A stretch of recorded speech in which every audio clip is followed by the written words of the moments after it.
మిత్రులారా, ఈ దేశం కోసం మోతీలాల్ నెహ్రూ గారు, मैं तेलुगु में बोल के हाथ खड़ा रखा, మోతీలాల్ నెహ్రూ గారు, పండిత్ జవహర్లాల్ నెహ్రూ గారు ఆగర్భ శ్రీమంతులు. ఆ రోజుల్లోనే వేలాది కోట్ల రూపాయల ఆస్తులను దేశ స్వతంత్రంలో పెట్టుబడిగా పెట్టడమే కాకుండా దేశ స్వతంత్ర పోరాటంలో వాళ్ళ ఆస్తులన్నిటిని కూడా ఈ జాతికి, ఈ దేశానికి అంకితం చేసింది. మిగిలిపోయిన కొన్ని ఆస్తులను కూడా శ్రీమతి ఇందిరాగాంధీ గారు దేశ ప్రజలకు అంకితం చేసి వారి ప్రాణాలనే కాదు వారి ఆస్తులను సర్వం ఈ దేశం కోసం త్యాగం చేసి ఈ దేశానికి స్వతంత్రం తీసుకొచ్చిన మోతీలాల్ నెహ్రూ, పండిత్ జవహర్లాల్ నెహ్రూ గారు 10 సంవత్సరాలు జైలు జీవితం గడిపిండు దేశ స్వతంత్రం కోసం. మహాత్మా గాంధీ గారు 30 సంవత్సరాలు స్వతంత్ర పోరాటమే కాదు, మహాత్మా గాంధీ గారు 30 సంవత్సరాలు బ్రిటిష్ వాళ్ళతో కొట్లాడిన మహాత్మా గాంధీ గారి మీద లాటెత్తడానికే బ్రిటిష్ వాళ్ళు భయపడ్డారు ఆనాడు. కానీ స్వతంత్రం వచ్చిన తర్వాత భారతీయ జనతా పార్టీకి సంబంధించిన వారసులు మహాత్మా గాంధీ గారిని దారుణంగా హత్య చేసిన రాజకీయ పార్టీ భారతీయ జనతా పార్టీ. ఆ పార్టీ ఈ దేశం కోసం ప్రాణాలు అర్పించిన శ్రీమతి సోనియా గాంధీ, శ్రీ రాజీవ్ గాంధీ గారి వారసత్వాన్ని పుణికిపుచ్చుకున్న శ్రీమతి సోనియా గాంధీ, రాహుల్ గాంధీ గారి మీద నేషనల్ హెరాల్డ్ అనే పత్రిక దేశ స్వతంత్రం కోసం పండిత్ జవహర్లాల్ నెహ్రూ గారు ప్రారంభించారు. వారి సొంత ఆస్తులను పెట్టి నేషనల్ హెరాల్డ్ పత్రికను ప్రారంభించారు. ఆ పత్రికను ఆనాడు ఉధృతంగా దేశ స్వతంత్ర పోరాటం జరుగుతున్నప్పుడు దేశం నలుమూలలు జరుగుతున్న పోరాటాలను ఆ పత్రికలో ప్రచురించి ప్రజలకు ఒక స్ఫూర్తిని, ఒక పోరాట నాయకత్వాన్ని రగల్చి ఈ దేశాన్ని ముందుకు నడిపించారు. అదే సమయంలో పండిత్ జవహర్లాల్ నెహ్రూ గారితో పాటు మహాత్మా గాంధీ గారు యంగ్ ఇండియా అనే పత్రికను కూడా నడిపి ఆ పత్రిక కూడా దేశ స్వతంత్ర పోరాటంలో క్రియాశీలక పాత్ర పోషించింది.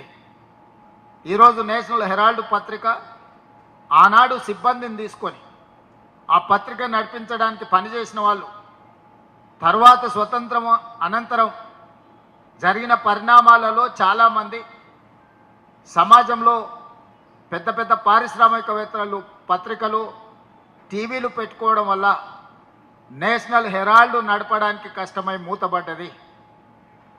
ప్రైవేట్ పోటీని నేషనల్ హెరాల్డ్ స్వతంత్రం కోసం పోటీపడ్డ నేషనల్ హెరాల్డ్ పత్రిక ఈనాటి సమాజంలో ఉన్న పత్రికలతో పోటీ పడలేక మూతపడ్డది. అందులో చాలామంది పండిత్ జవహర్లాల్ నెహ్రూ గారి కాలం నుంచి అందులో ఉద్యోగాలు చేసిన వాళ్ళు, వయసు మీద పడ్డ వాళ్ళు వేరే దారి లేక ఆర్థికపరమైన ఇబ్బందులు ఎదుర్కొంటున్నప్పుడు రాహుల్ గాంధీ గారి దృష్టికి తీసుకొచ్చారు.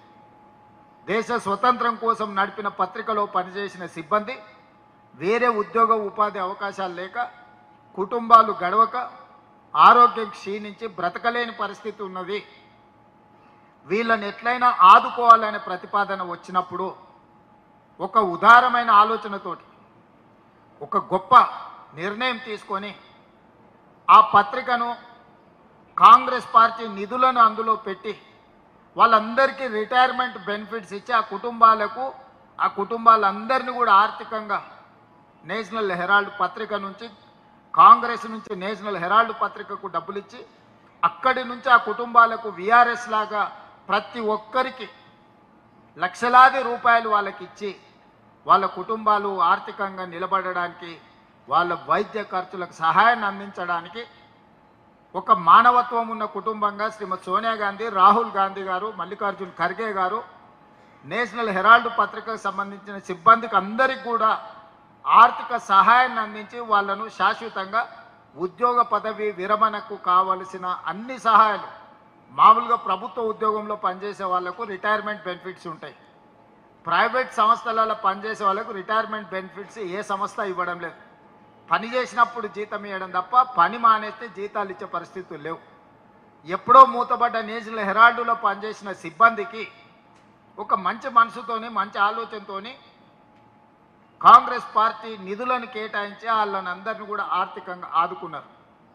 తిరిగి ఆ పత్రికను రివైవ్ చేయాలి అని అంటే నడిపించడానికి అవసరమైన బోర్డ్ ఆఫ్ డైరెక్టర్స్ అవసరం ఉండి చాలామంది అందులో బోర్డులో ఉన్న వాళ్ళు చనిపోయింది లేరు. తిరిగి దాన్ని పునరుద్ధరించాలి అని అంటే ఆ బోర్డ్ ఆఫ్ డైరెక్టర్స్గా మల్లికార్జున్ ఖర్గే గారు, రాహుల్ గాంధీ గారు, అహ్మద్ పటేల్ గారు ఇట్లా కొంతమంది కాంగ్రెస్ పార్టీ నాయకులను బోర్డ్ ఆఫ్ డైరెక్టర్గా తీసుకున్నారు.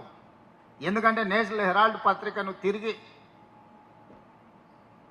ప్రచారంలోకి తీసుకురావాలి, కాంగ్రెస్ ఐడియాలజీని ప్రమోట్ చేయడానికి కాంగ్రెస్ పార్టీకి ఒక పత్రిక ఉండాలి, ఈ పత్రికను కాంగ్రెస్ పార్టీ నడపాలనుకుంటుంది. కాబట్టి సోనియా గాంధీ గారు, రాహుల్ గాంధీ గారు, మల్లికార్జున్ ఖర్గే గారు, ఇతర కాంగ్రెస్ పార్టీ నాయకులందరూ కూడా నేషనల్ హెరాల్డ్ బోర్డులోకి వచ్చి ఆ పత్రికను పునరుద్ధరించే ప్రయత్నం చేసిండ్రు.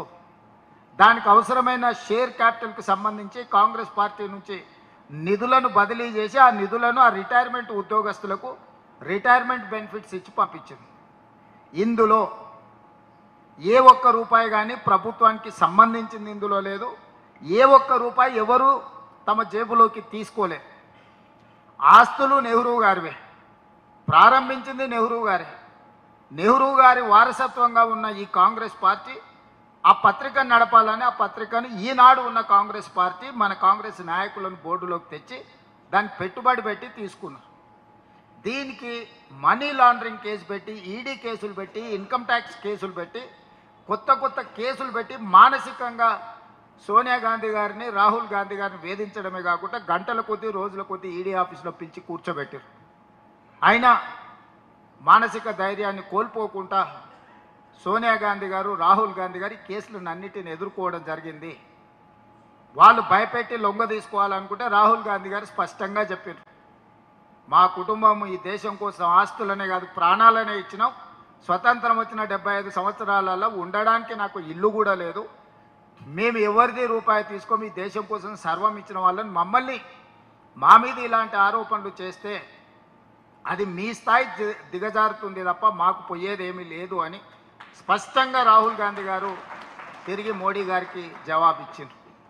ఇప్పుడు ఓట్ చోరీ కార్యక్రమాన్ని రాహుల్ గాంధీ గారు తీసుకొని దేశ స్థాయిలో ప్రచారం చేసి దేశాన్నంతా సమన్వయం చేసి ఓట్ చోరీ ద్వారా ఏ విధంగా అయితే మోడీ, అమిత్ షా ఈ దేశంలో ఎన్నికలలో గెలుస్తుండ్రో ఆ ఎన్నికలను ఒక ఫార్స్గా మార్చిండ్రు, ఒక ప్రహసనంగా మార్చి గెలవడానికి అవసరమైన వాళ్ళకు వ్యతిరేకమైన ఓట్లను దేశవ్యాప్తంగా లక్షలాది ఓట్లను తొలగించి, మహారాష్ట్రలో 1 కోటి ఓట్ల దాకా తొలగించి, బీహార్లో 68 లక్షల ఓట్లను తొలగించి, ఏ రాష్ట్రంలో ఎన్నికలు ఉంటే ఎస్సీ, ఎస్టీ, బీసీ మైనారిటీలు మెజారిటీ కాంగ్రెస్ పార్టీతో ఉన్నారని వాళ్ళ ఓట్లను తొలగించి ఎన్నికల్లో నెగ్గాలని ప్రయత్నం చేస్తే ఓట్ చోరీ క్యాంపెయిన్ రాహుల్ గాంధీ గారు దేశవ్యాప్తంగా ఈ కార్యక్రమాన్ని తీసుకొని వెళ్ళారు.